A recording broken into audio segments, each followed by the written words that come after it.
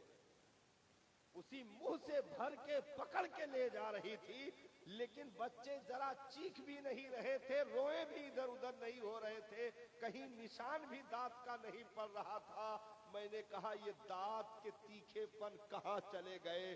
تو کہا اسے ممتا کی چادر نے چھپا لیا ہے، ممتا کی چادر نے چھپا لیا ہے۔ تو رب نے ایسے رحم و کرم کرنے والی عورت کو، خاتون کو تجھ سے قریب کر دیا، پاکی کا ستھرائی کا خیال رکھا، اور ارشاد فرمایا میرے بندے جوان ہونے کے بعد نہ مجھے بھولنا نہ اسے بھولنا، ہاں نہ مجھے بھولنا نہ اسے بھولنا۔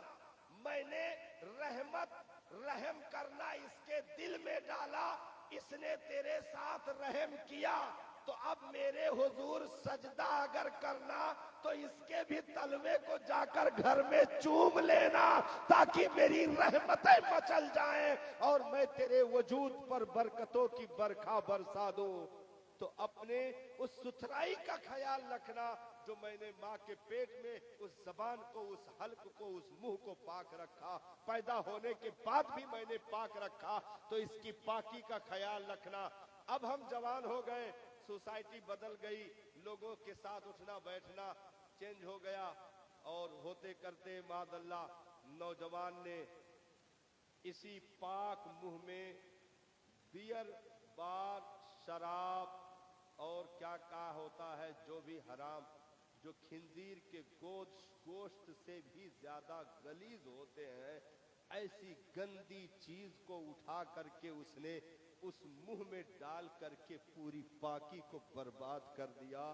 جو 9 مہینے کوکھ میں پاک رکھا گیا، پیدا ہونے کے بعد دودھ دے کر کے اس منہ کو پاک رکھا گیا، اس میں شراب جیسی غلیظ چیز، کیونکہ آپ مسائل کی کتاب اٹھائیں، پڑھیں، بہار شریعت ہو یا اور کوئی بھی مسائل کی کتاب ہو، شراب کو پیشاب سے بھی زیادہ غلیظ مانا گیا ہے۔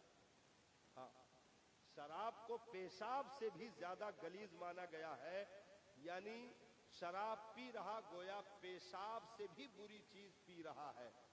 تو ایسی گندی چیز کو منہ میں ڈال کر کے، کیونکہ شراب کو اسلام نے ام الخبائث کہا ہے، اسلام میں ام الخبائث کہا گیا، یعنی تمام برائیوں کی ماں، اور جس کو یہ لگی سب سے پہلے اس کا عزت، اس کے عزت کی چادر پھاڑ دیتی ہے۔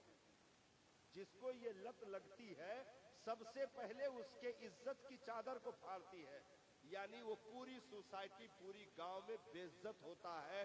کوئی اپنے سماج میں یا مشورے میں یا وی آئی پی جگہ پر اسے بیٹھنے نہیں دیتا، اور کہتا ہے اے تو دور رہو بھائی، تو پیکڑ آدمی ہے، چلو ادھر تھوڑا کھڑا رہو، ادھر یہاں درستہ لوگوں کو بلایا گیا ہے۔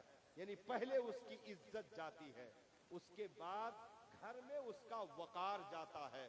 جو بیوی اسے سلام کرتی تھی وہ بھی ماں بہن کی گالیاں دے کر کے چپل مارتی ہے منہ پہ، جو بچے اس کے ڈر کر سہم کر کھڑے ہو جاتے تھے وہ بھی گالی دیتے ہیں، ڈنڈا اس کے لیے اٹھاتے ہیں، تو اس کا وقار، اس کا روب چلا جاتا ہے۔ اس کے بعد یہ اسے مسجد کے پاس نہیں گراتی ہے، بلکہ گندی نالیوں میں اسے بے ہوش کر کے اس کا منہ ڈالتی ہے۔ یہ چوتھی سب سے بڑی خطرناک چیز ہے جو شراب اپنے پینے والے کے ساتھ برتاؤ کرتی ہے، اور اسے گندی نالیوں میں غلیظ جگہوں پر اسے ڈالتی ہے۔ یہ تمام تر اخلاق چلا گیا، کردار چلا گیا، روب چلے گئے، انسانیت چلی گئی، صحت چلی گئی، مال چلا گیا، دولت چلی گئی، گھر برباد ہو گیا، کیونکہ اسلام نے اسے تمام بیماریوں کی ماں کہا۔ تو ایک ہلکے سے دنیاوی غلیظ ذائقے کے لیے ہم نے زبان کی قیمت کو برباد کر دیا، منہ کی ستھرائی کو برباد کر دیا، منہ کے پاکی کو برباد کر دیا، رب سے دشمنی مول لی، اس کے محبوب سے دشمنی مول لی، اولیاء کرام سے دشمنی مول لے لی، سماج میں دشمنی مول لے لی۔ اس لیے رب نے کہا میرے بندے اس پاکی کا خیال رکھنا۔ اس نے قرآن میں فرمایا الطیبون للطیبات، پاک چیزیں پاک لوگوں کے لیے میں نے رکھی۔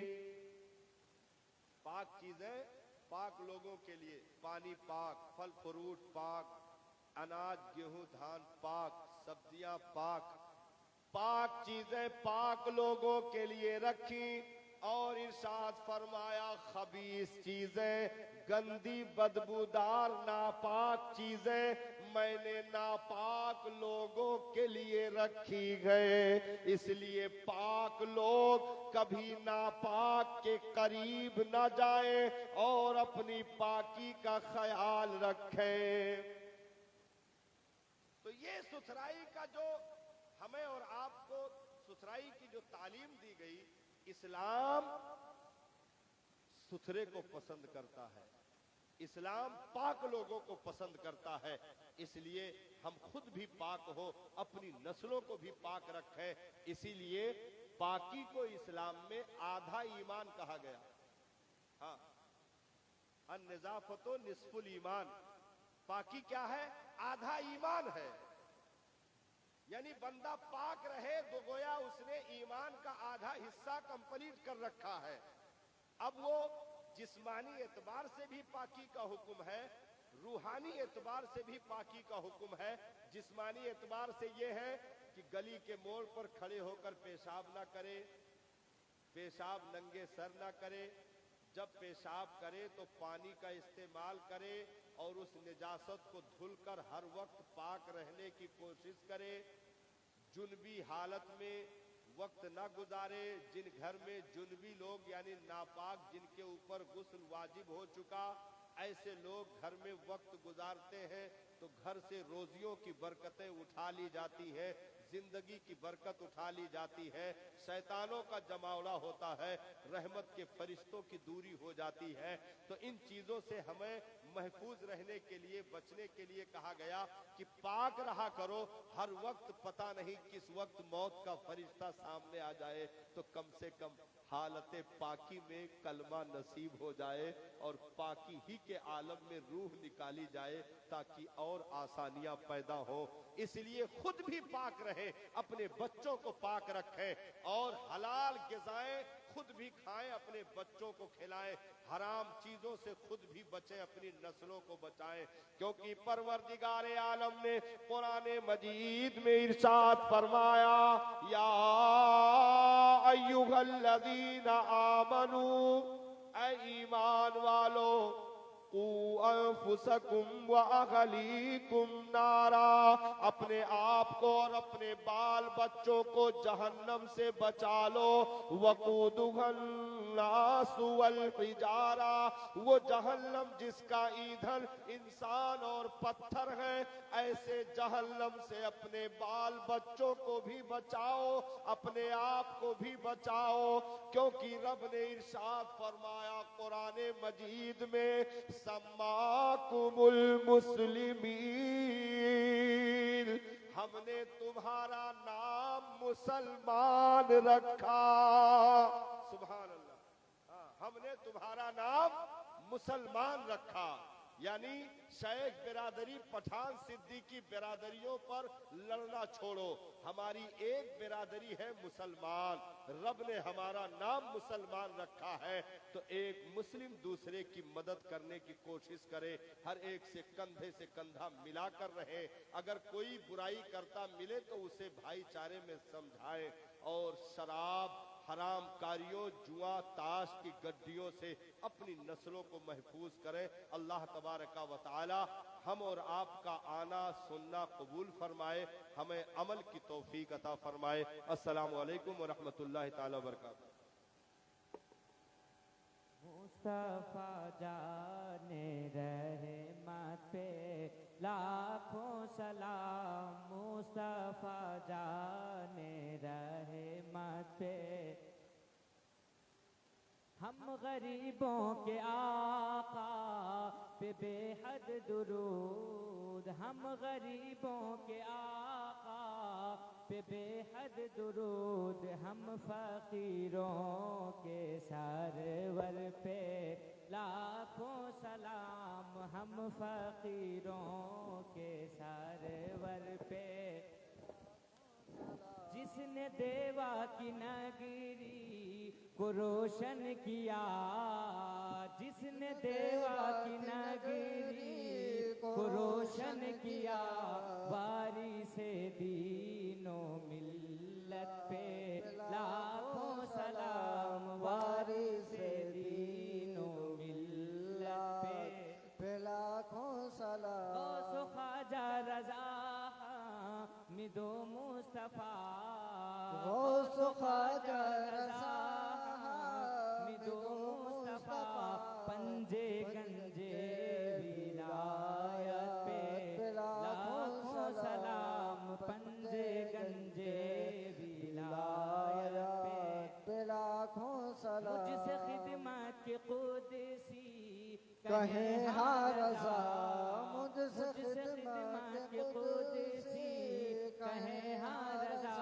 مصطفیٰ جانے رحمت پہ لاکھوں سلام، شمع بز میں ہدایت پہ لاکھوں سلام، یا نبی سلام علیکہ یا رسول، سلام علیکہ یا حبیب، سلام علیکہ، صلوات اللہ یا حبیبی یا رسول اللہ علیہ السلام، آپ کے رتبے بڑے ہیں، ہم گناہوں میں گاڑے ہیں، بھیک کی خاطر لاڑے ہیں، حق مانگنے والے کھڑے ہیں، یا نبی سلام علیکہ یا رسول، سلام علیکہ یا حبیب، سلام علیکہ، صلوات اللہ علیکہ،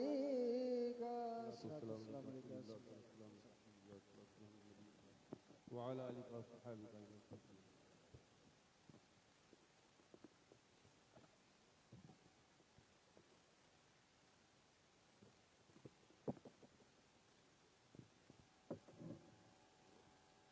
حمد بے حد ہے جنابی کی دیا کے واسطے تحفہ صلوات و شاہ مصطفیٰ کے واسطے، یا میرے اللہ جملہ انبیاء کے واسطے، حاج سے واللہ ملک الاولیاء کے واسطے، پڑھتا ہے اہل بیت چار یاروں کی ضرور، پھر ادب سے ہاتھ اٹھا اپنی دعا کے واسطے اور دیا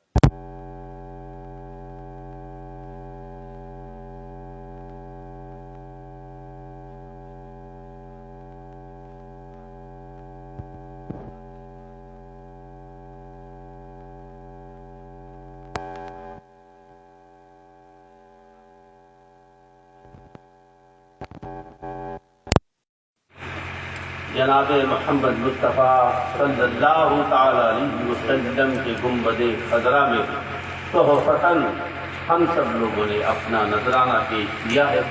اے باری تعالیٰ قبول فرما لے، اپنی رحیم